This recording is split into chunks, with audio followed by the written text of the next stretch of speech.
Lecture के इस section में अब हम देखेंगे कि जो नॉर्मलाइजेशन है इसमें ईरान एंड सऊदी अरेबिया का क्या इंटरेस्ट है, चाइना का क्या रोल इसमें रहा एंड चाइना का क्या इंटरेस्ट है. Saudi Arabia and Iran normalization manifests growing realization on the part of both nations to end a conflict that has proven costly and toxic.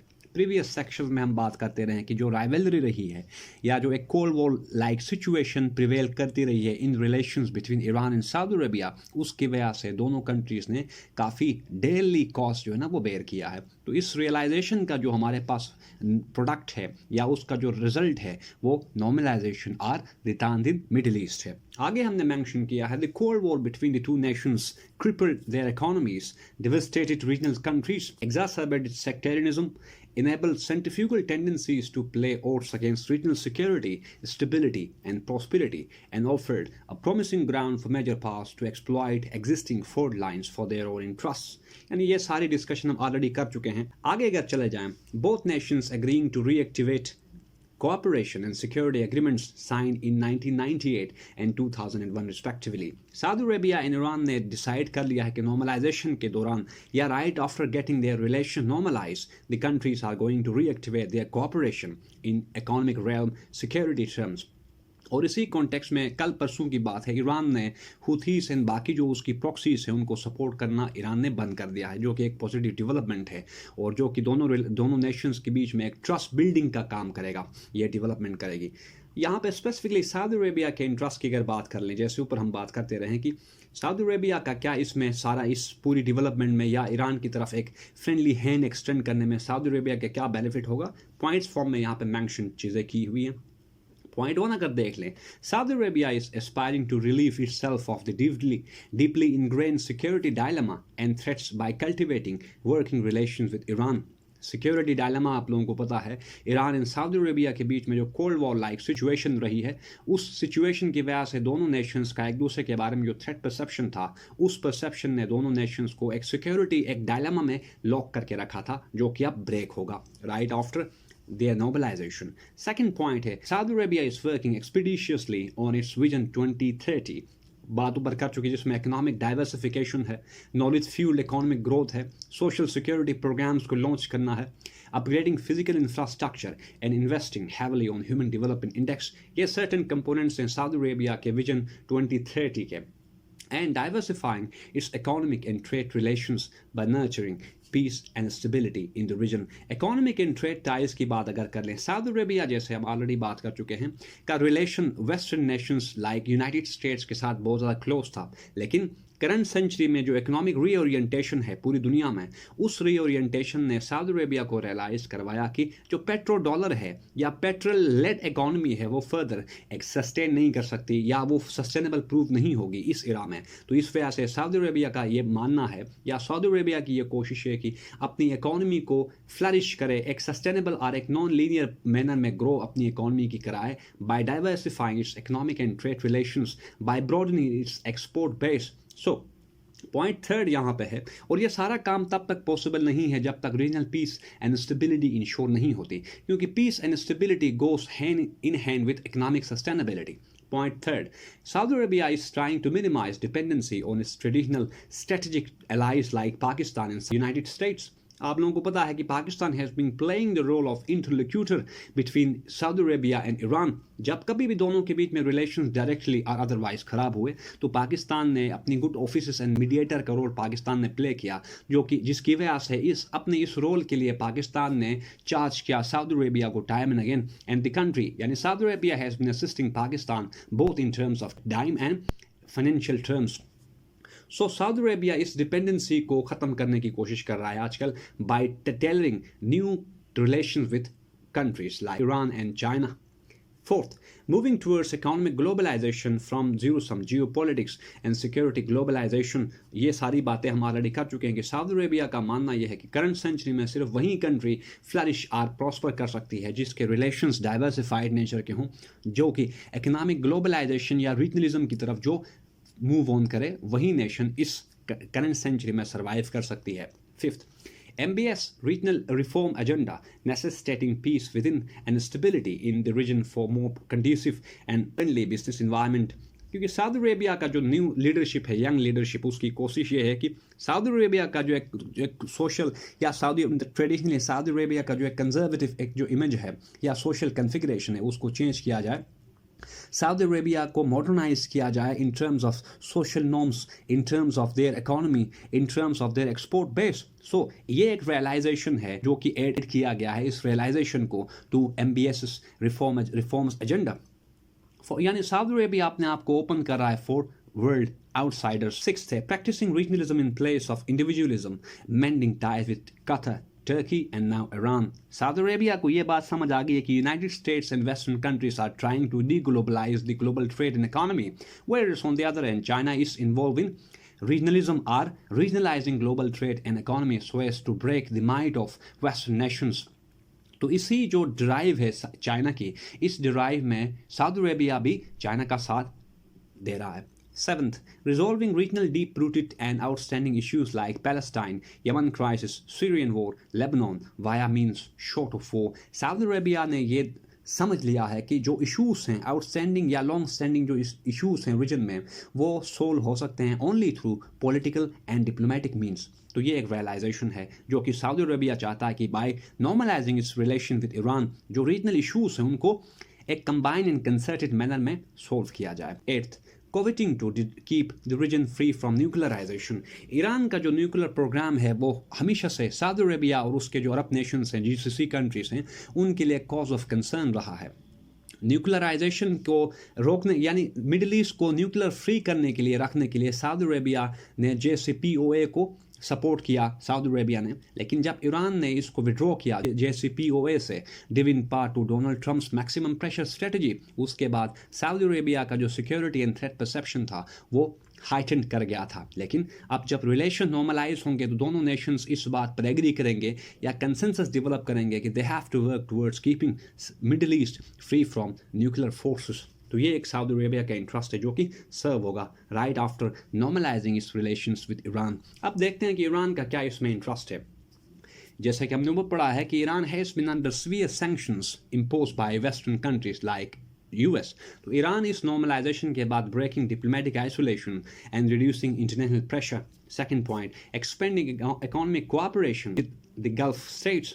जाहिर बात है नॉर्मलाइजेशन जब होगी in relation with other countries like GCC nations तो Iran उस case में उनके साथ अपने आप को इंगेज करेगा economically and in trade terms, जिसकी वजह से ईरान की जो इकोनॉमी है जो अदरवाइज स्टैंडर्ड है उसकी ग्रोथ शुरू होगी। Third, navigating internal challenges via addressing popular grievances विज़-वी deteriorating life standards, socio economic indicators and social wellbeing. अब रिसेंटली इस साल के स्टार्ट में ईरान में जो हिजाब प्रोटेस्ट था उसकी वजह से ईरान में काफ़ी एक इंटरनल टर्मोइल लाइक सिचुएशन थी और ईरानियन ऑफिशियल्स का मानना यह था कि Saudi Arabia is behind in inciting those protest या जो प्रोटेस्टर्स थे उनको सपोर्ट सऊदी अरेबिया कर रहा है। लेकिन ईरान और सऊदी अरेबिया के रिलेशन जब अब नॉर्मलाइज होंगे तो इन दोनों नेशंस का एक दूसरे के बारे में जो एक परसेप्शन है या मिस परसेप्शन है अब वो दूर होगा और वो मिस परसेप्शन कन्वर्ट होगा इनटू ट्रस्ट। तो ये एक ईरान का जो इंटरेस्ट है वो सर्व हो रहा है after normalization. Fourth, keeping Israel from deploying Arab nations as a forward bloc. Israel और United States including Saudi Arabia and UAE कोशिश कर रहे थे कि ईरान को इनसर्कल किया जाए, ईरान को कन्फ्रंट किया जाए by creating regional security blocks और सिक्योरिटी ग्रुपिंग्स लाइक I2U2। लेकिन जब ईरान एंड सऊदी अरेबिया के रिलेशंस अब नॉर्मलाइज हुए हैं तो ये जो एफर्ट्स हैं ईरान को इनसर्कल एंड कन्फ्रंट करने की जो एफर्ट्स हैं वो अब शटर होंगे। तो इससे ईरान को जो है ना वो जो इशूज़ थे या इस ईरान के जो सिक्योरिटी ग्रीवांसेस थे वो अब एड्रेस होंगे इस नॉर्मलाइजेशन के बाद। And finally Iran is attracting much needed investment from both Arab nations and China to counter US attempts to isolate and marginalize the country. अब जब नॉर्मलाइजेशन या रीजन में एक नॉर्मलसी प्रिवेल करेगी तो उस केस में ईरान के relations with in the region and without the region जो रिलेशंस हैं वो अच्छे होंगे। अच्छे रिलेशंस एंड एलाइज जब होंगे तो इसका मतलब यह है कि ईरान जो है ना वो अपनी ट्रेड को अपनी इकोनॉमिक एक्टिविटीज़ को फर्दर गैल्वनाइज एंड एक्सेलरेट करेगा, जिसकी वजह से ईरान में जो एक इकोनॉमिक अनसर्टेनिटी है वो दूर होगी। तो ये सर्टेन ईरान के इंटरेस्ट हैं जो कि सर्व होंगे right after this rapprochement between Saudi Arabia and Iran. अगर यहाँ पे चाइना का रोल देख लें या चाइना का क्या इंटरेस्ट है उसको अगर कंसिडर कर लें तो सर्टेन पॉइंट्स यहाँ पे हैं, like China is emerging as new peace keeper, broker, mediator, balancer and a more responsible actor, establishing 25-year comprehensive strategic partnership with Iran, agreeing to invest $400 billion in Iran, and signing 34 deals amounting to $30 billion with Saudi Arabia in such areas as IT, cloud services. Saudi Arabia and China के जो relations हैं या recent जो development हुई है उसको already मैंने एक सेपरेट लेक्चर के थ्रू कवर किया है, लेकिन चाइना जो है वो ग्लोबल पॉलिटिकल सरफेस में एक रिस्पॉन्सिबल, एक पीस ब्रोकर एंड मेंटेनर, एक नेशन या एक्टर इमर्ज कर रहा है। तो चाइना की कोशिश या चाइना का जो यहाँ पे इंटरेस्ट सर्व होगा वो ये है कि दुनिया जो है वो नेशंस का जो इमेज है अबाउट चाइना वो अब अच्छा होगा। चाइना को दुनिया अब परसीव कर रही है as peace maintainer, peace broker, mediator and balancer, जबकि यूनाइटेड स्टेट्स जो है ना वो अब एक लीस्ट क्रेडिबल नेशन के तौर पे सामने आ रहा है due in part two it's inward looking posture या सेल्फ सेंट्रिक पोस्चर। तो ये चाइना का एक यहाँ पे इंटरेस्ट है कि चाइना का जो रोल है, एक ऐसा पॉजिटिव रोल चाइना प्ले कर रहा है जिसकी वजह से दुनिया की जो नेशंस हैं उनका चाइना के बारे में जो इमेज है वो इम्प्रूव हो रहा है। Second point, China is gaining greater credibility and prestige, having helped resolve a complicated conflict. Saudi Arabia and Iran का जो इशू था या इन दोनों के बीच में जो राइवलरी थी वो एक ऐसी एक डीप रूटेड राइवलरी रही जिसको United states despite being super power और हेजमन, इस राइवलरी को ख़त्म करने में यूनाइटेड स्टेट्स नाकाम रहा। लेकिन चाइना का जब से राइज हुआ है एज एन इकोनॉमिक पावर, तो चाइना जो है वो ऐसे इश्यूज़ को, जो पॉलिटिकल इश्यूज़ हैं या आइडियोलॉजिकल जो डिफरेंसेस या डाइवर्जेंसेस हैं नेशंस के बीच में, चाइना उनको इकोनॉमी एंड ट्रेड एक्टिविटीज़ के थ्रू उनको रिजोल्व कर रहा है, जो कि एक अच्छी बात है और जिससे चाइना का जो इमेज है, फिर वही बात, चाइना का जो सॉफ्ट इमेज है वो इम्प्रूव होगा। ग्लोबल कम्युनिटी या ग्लोबल जो सिविल सोसाइटी है उनके माइंड्स में चाइना का एक सॉफ्ट इमेज जनरेट होगा। Third, ensuring uninterrupted supply of power. China जो है ना वो 40% जो चाइना की ऑयल सप्लाईज हैं वो मिडिल ईस्ट से हैं। तो जब मिडिल ईस्ट में रीजनल सिक्योरिटी होगी और पीस होगा वहाँ पे, तो उस केस में चाइना को ये बात, यानी चाइना के लिए जो चाइना की जो ऑयल सप्लाईज हैं वो अनइंटरप्टेड फॉर्म में फ्लो करेंगी from Middle East to China, जो कि चाइना की इकोनॉमिक ग्रोथ के लिए बहुत इंपॉर्टेंट है, क्योंकि जो इकोनॉमिक व्हील है या जो ग्रोथ व्हील है वो तब तक मूव ऑन नहीं कर सकता जब तक उस व्हील को चलाने के लिए पावर सप्लाई या जो ऑयल है उसकी अनइंटरप्टेड फॉर्म में सप्लाई इंश्योर न कराया जाए। तो ये एक चाइना का यहाँ पे इंटरेस्ट है। Fourth, promoting it's developmental model and building an order in its own image. Developmental model के ऊपर हम बात कर चुके हैं कि चाइना का जो बीजिंग कंसेंसस है वो फर्दर फ्लरिश होगा, ज़्यादा एंड वाइडर एक्सेप्टेंस गेन करेगा after Iran Saudi Arabia normalization. तो और जब एक्सेप्टेंस गेन करेगा ये चाइना का डेवलपमेंटल मॉडल, उस केस में China apart from Russia and other nations like India, China एक मल्टीपोलर वर्ल्ड ऑर्डर को कल्टिवेट एंड ऑथर करने की कोशिश में लगा हुआ है। अब दुनिया अगर चाइना के इस डेवलपमेंटल मॉडल को एक्सेप्ट करती है, इसको एक्नॉलेज करती है चाइना के एफर्ट्स को, तो उस केस में चाइना का जो ऑर्डर है वो सामने आएगा as an alternative to United States order.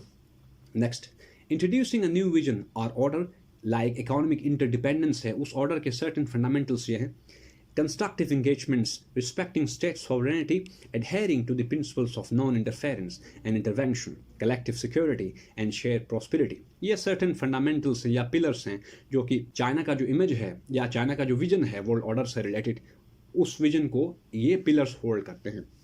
For resolving long-standing disputes unlike the US, United States की अगर हिस्ट्री हम देख लें तो it's full of interventions, it's full of military miss adventures, जबकि चाइना अगर दूसरी तरफ देख लें, चाइना की जो फॉरेन पॉलिसी है वो एक Pacific and friendly foreign policy है जो कि इस बात को एक्सेप्ट करती है कि intervention is an illegal act और unlawful act in the light of international law.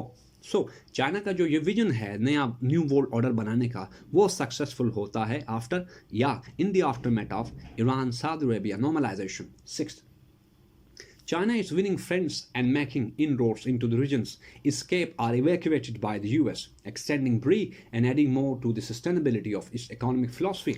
ऊपर हमने बात की है कि चाइना का जो इकोनॉमिक मॉडल है वो एक्सेप्टेंस गेन कर रहा है। Next and finally, China is de-dollarizing global trade via currency swaps and trading in retail currencies, making the US SWIFT payment system grossly ineffective। Swift payment system एक ऐसा system या एक ऐसा आर्सेनल रहा है यूनाइटेड स्टेट्स के पास जिसके through the country has been sanctioning defiance, या हर उस नेशन को यूनाइटेड स्टेट्स ने सैंक्शन किया है जिसने यूनाइटेड स्टेट्स की बात को मानने से इनकार किया है, वो ईरान हो, पाकिस्तान हो, नॉर्थ कोरिया हो, Russia and so fourth. So China and Russia D dollarise कर रहे हैं ग्लोबल ट्रेड को। अब इस डी डॉलराइजेशन की जो ड्राइव है उसमें ईरान भी इन्वॉल्व है, या ईरान भी इंक्लूड हो गया है एंड सऊदी अरेबिया भी इंक्लूड हो गया है, जो कि एक कॉज ऑफ कंसर्न है, जो कि एक ऐसी सिचुएशन है, फेयर कॉजिंग सिचुएशन है यूनाइटेड स्टेट्स के लिए, जो कि United states and western countries का जो एक कंप्लासेंसी है उसको डिस्टर्ब एंड शटर करेगी। तो ये सर्टन चाइना के इंटरेस्ट है जो कि सर्व होंगे इस नॉर्मलाइजेशन के बाद। अब अगर यहाँ पे इरिटेंट्स देख लें कि ऐसे कौन से रोड ब्लॉक्स या बॉटलनेक्स हैं जो कि ईरान एंड सऊदी अरेबिया के बीच में जो नॉर्मलाइजेशन है उसको डिस्टर्ब कर सकते हैं, तो जाहिर बात है जो टॉप ऑफ द लिस्ट या ऑन द सर्फेस है वो यूनाइटेड स्टेट्स ही है। Although the country has been cautiously welcomed the development, but deep inside it's not happy with this event or this new development. So, एक columnist हैं Peter Baker जो कि New York Times में लिखते हैं कि the Chinese broker deal has upended the US diplomacy in the Middle East. अब ये वेस्टर्न जो है ना, वो जो ऑथर्स हैं या एकेडमिक्स हैं उनका नैरेटिव ये है इस डील या इस नॉर्मलाइजेशन के बारे में। फिर आगे जेफरी फेल्डमैन लिखते हैं कि the agreement between two nations will be interpreted as a slap at the Biden administration and an evidence of China's growing power. So ये वेस्टर्न कंसेप्शन है या वेस्टर्न जो है ना वो जो इस डेवलपमेंट के बारे में नैरेटिव है वो ये है कि इस डील के बाद चाइना का जो इमेज है वो इम्प्रूव होगा, चाइना राइज करेगा या इमर्ज करेगा as a more responsible, more credible and more reliable state और एक्टर। जबकि अगर चाइना का राइज अगर एज अ क्रेडिबल एक्टर होता है तो उस केस में यूएस का जो इन्फ्लुएंस है उसकी जो क्रेडिबिलिटी है उस पर क्वेश्चन मार्क लगेगा, क्योंकि यूएस एंड चाइना जो है ना दोनों नेशंस ऑलरेडी एक थ्यूसरी स्ट्रेप में लॉक्ड हैं, जिसमें एक तरफ यूनाइटेड स्टेट्स है जो कि अ पावर इन रिसेशन है, या उसको हम कह सकते हैं कि ऐसी पावर है जिसकी इन्फ्लुएंस वो डिविंडल कर रहा है, जबकि चाइना दूसरी तरफ अगर बात कर लें तो चाइना इस राइजिंग पावर जो कि थ्रेट करता है as per western academia United States के इन्फ्लुएंस और हेजेमनी को। यहाँ पे अगर आके देख लें कि कैसे यूएस की जो क्रेडिबिलिटी है या यूएस की जो हेजमनी है वो कैसे कोलैप्स कर रही है, डिक्लाइन कैसे कर रही है, या ऐसे क्या हमारे पास एविडेंस है जिसके थ्रू या जिसको बेस बना के हम क्लेम कर सकते हैं कि yes the US power is waning and the world is becoming more westlessness. तो ये सर्टन मैंने यहाँ पे कुछ ऐसे इवेंट्स मेंशन किए हैं जिससे कोरोबोरेट हो जाता है कि the US is no longer a super power in this contemporary era, like Syrian war है and Russia soared in that war, Afghanistan crisis and US fiasco or failure, United States withdrawal and the Taliban's rise in Afghanistan, Russia's invasion of Ukraine इस बात को further confirm करता है कि there is no superpower to handle or to oversee global peace and stability. And now Iran-Saudi Arabia rapprochement indicate growing irrelevance of the otherwise global policeman and peace maintainer. यहाँ पे कुछ points further mention किए हैं, like क्या Saudi Arabia और Iran के बीच में जो राइवलरी थी उस राइवलरी की वजह से कैसे यूएस का इंटरेस्ट सर्व हो रहा था, या एक अनस्टेबल मिडिल ईस्ट कैसे वेस्टर्न नेशंस का इंटरेस्ट सर्व करता है। इस कॉन्टेक्स्ट में सर्टेन पॉइंट्स यहाँ पे ये हैं। N unstable middle east serves the US interest and helps it's war economy, जिसको मिलिट्री इंडस्ट्रियल कम्प्लेक्स भी कहते हैं, टू फ्लरिश, क्योंकि यूनाइटेड स्टेट्स जो है ना वो अपने वेपन्स को एक्सपोर्ट करता रहा है to UAE Saudi Arabia against Iran, जो कि एक यूनाइटेड स्टेट्स के लिए एक पॉजिटिव सम गेम एक सिचुएशन थी। अब इस सिचुएशन से यूनाइटेड स्टेट डिप्राइव होगा in the aftermath of Iran Saudi Arabia normalisation. Next, normalisation between Iran and Saudi Arabia facilitated by China questions US credibility, diplomatic clout and security infrastructure. ऊपर हम बात कर चुके हैं यूएस की जो मिलिट्री माइट है, जो सिक्योरिटी या वॉर फाइटिंग जो स्ट्रेटजम है वो ग्रॉसली रेलेवेंट हो गया है। Finally failure of Abraham Accords, जिसको deal of the century and I2U2। अब जब मिडल ईस्ट में नॉर्मलाइजेशन होगी, स्टेबिलिटी एंड पीस होगी, तो उस केस में ये जो अब्राहम अकॉर्ड है वो फेल हो जाता है, क्योंकि ईरान एंड सऊदी अरेबिया के बीच में जो रिलेशंस अगर नॉर्मलाइज होते हैं तो इसराइल का इस रीजन में जो एक्टिविटीज़ या इन्वॉल्वमेंट है वो अंदर थ्रेट होगी in case Saudi Arabia and Iran friendly relations को टेलर करते हैं। तो इसी तरह I2U2 जिसको हम ऑलरेडी पढ़ चुके हैं वो भी इररेलेवेंट हो जाता है। तो ये सब एक ऐसी रियलिटी है जो कि ईरान सऊदी अरेबिया के बीच में जो रिलेशंस हैं उनको डिस्टर्ब कर सकती है। नेक्स्ट, इसराइल नॉर्मलाइजेशन, जबकि इसराइल का जो एक फॉर्मर जो प्राइम मिनिस्टर है नफ्तली बेनेट, उसका कहना यह है इस नॉर्मलाइजेशन के बारे में कि the normalization of relations between Iran and Saudi Arabia is a serious and dangerous development and a fatal blow to the effort to create a regional alliance against Iran. जैसे ऊपर हमने बात की है, United States Israel, India and UAE Middle East में West Asia squad बना रहे थे इन द फॉर्म ऑफ I2U2। लेकिन जब ईरान एंड सऊदी अरेबिया के बीच में रिलेशन नॉर्मलाइज होंगे तो जो I2U2 का जो रेजन डेट्रा है वो रेलेवेंट नहीं रहता। ये एक कॉज ऑफ कंसर्न है फॉर इसराइल। पॉइंट 1 में लिखा है under the aegis of I2U2 Israel was hell bent on confronting Iran from all possible fronts, जो कि अब पॉसिबल नहीं होगा। Second, Iran and Saudi Arabia detente shatters Israel designs leaving the country helpless and helpless. ये हमारे पास ऐसे irritants हैं जो कि डिस्टर्ब कर सकते हैं सऊदी अरेबिया एंड ईरान के रिलेशंस को। अगर दोनों नेशंस प्रोएक्टिवली और अपनी आइज एंड एयर्स को ओपन नहीं रखते तो उस केस में जो नॉर्मलाइजेशन का जो फिनोमिनन है वो एकदम ही हॉल्ट हो सकता है। फाइनली अब हम देखेंगे पाकिस्तान का इस पूरी डेवलपमेंट के बाद पाकिस्तान के लिए क्या अपॉर्चुनिटीज़ हैं या चैलेंजेस क्या हैं।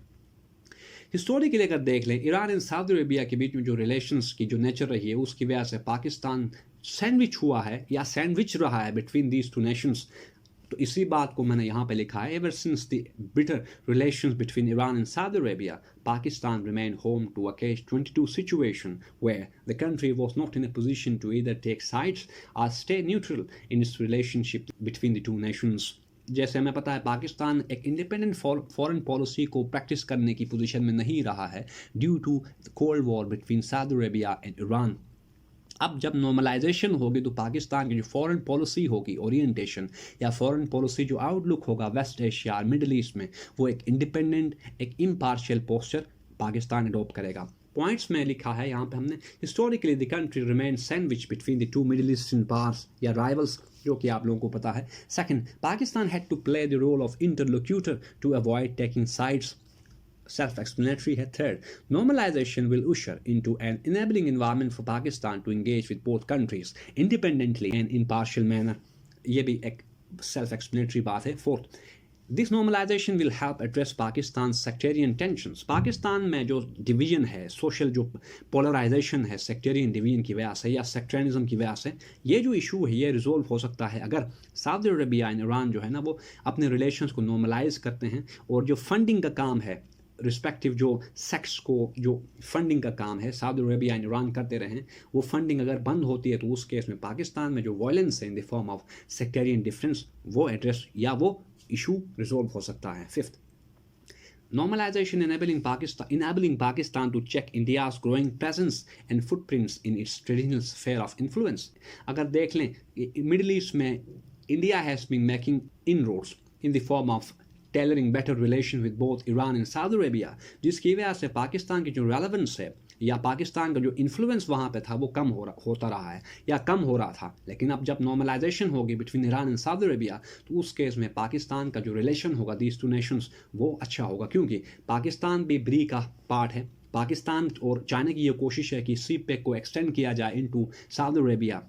इसी तरह सऊदी अरेबिया ने भी काफ़ी टाइम पहले डिसाइड या अनाउंस किया है कि यहाँ पे पाकिस्तान के गवादर में एक ऑयल रिफाइनरी को यहाँ पे इंस्टॉल करें। सो ऐसे इकोनॉमिक रिलेशन इन कंट्रीज़ के बीच में नॉर्मलाइज होंगे या इकोनॉमिक रिलेशन अगर इनिशिएट होते तो इनके बीच में ट्रस्ट बिल्डिंग का काम या ट्रस्ट बिल्डिंग का जो एलिमेंट है वो वहाँ पे होगा, जिससे रिलेशंस की जो नेचर है या जो एक मिसट्रस्ट था इनके बीच में वो ख़त्म होगा।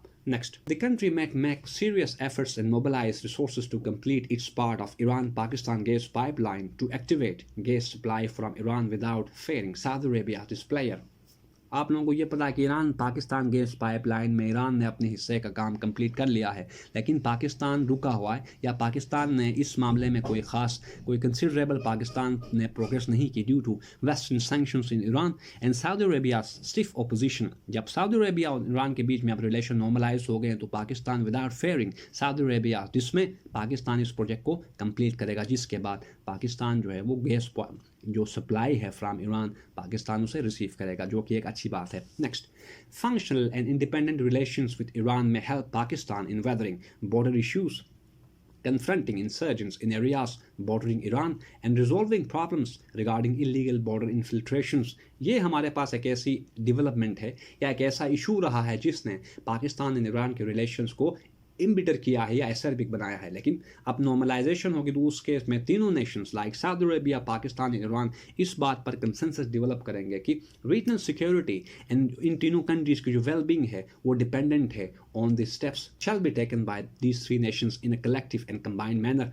सो ये हमारे पास सर्टेन प्रोस्पेक्ट्स है जो पाकिस्तान के डिस्पोजल पर वेट कर रहे हैं। पाकिस्तान के फॉरेन पॉलिसी मेकर्स या डिसीजन मेकर्स को चाहिए कि वो चेंजिंग रियलिटीज और डायनेमिक्स हैं ग्लोबल पॉलिटिक्स में जो चेंजिंग्स आ रही हैं उन डायनेमिक्स को कंसीडर करते हुए पाकिस्तान का जो आउटलुक है एक्सटर्नल उसको रीओरिएंट करे, पाकिस्तान को बैलेंस या बैन वैगनिंग से बचाए। पाकिस्तान को चाहिए कि वो किसी भी नेशन की साइड लाइन या जो उसको हम कहते हैं कैंप पॉलिटिक्स से या ब्लॉक पॉलिटिक्स से पाकिस्तान को दूर अपने आप को रखना है। पाकिस्तान को चाहिए कि वो जियो इकोनॉमिक्स की तरफ जाए instead of zero sum Jio politics. इसी तरह ग्रेट पावर राइवलरी में जैसे हम ऑलरेडी बात कर चुके हैं कि Pakistan can not afford to take sides. Pakistan completely United States की तरफ नहीं जा सकता, नहीं चाइना की तरफ जा सकता है, क्योंकि दोनों नेशंस की इंपॉर्टेंस पाकिस्तान के लिए बहुत ज़्यादा है। सो इस कॉन्टेक्स्ट में पाकिस्तान को ये चाहिए कि पाकिस्तान हर कंट्री के साथ रिलेशंस को मेंटेन रखे, इकोनॉमिक रिलेशंस को मेंटेन रखे। सिक्योरिटी जो इशूज़ हैं स्पेसिफिकली इन अफगानिस्तान वो रिजोल्व नहीं हो सकते जब तक पाकिस्तान अपनी इंगेजमेंट्स को इंश्योर नहीं करता with Saudi Arabia, Iran, US and China. Taken together and to conclude with, Pakistan needs to engage confidently with the outside world whilst remaining true to its raison d'etre. The country needs to diversify its relations so as to navigate daunting challenges, keep low profile and non-adventurous and neutral foreign policy, put its house in order and ensure expeditious completion of CPEC so as to weather the storms confronting the country in the contemporary environment. So this is all for today, people. If you got any confusion related to this topic, please let me know about your issues through your comments. I will address them in my next lecture. Thank you very much.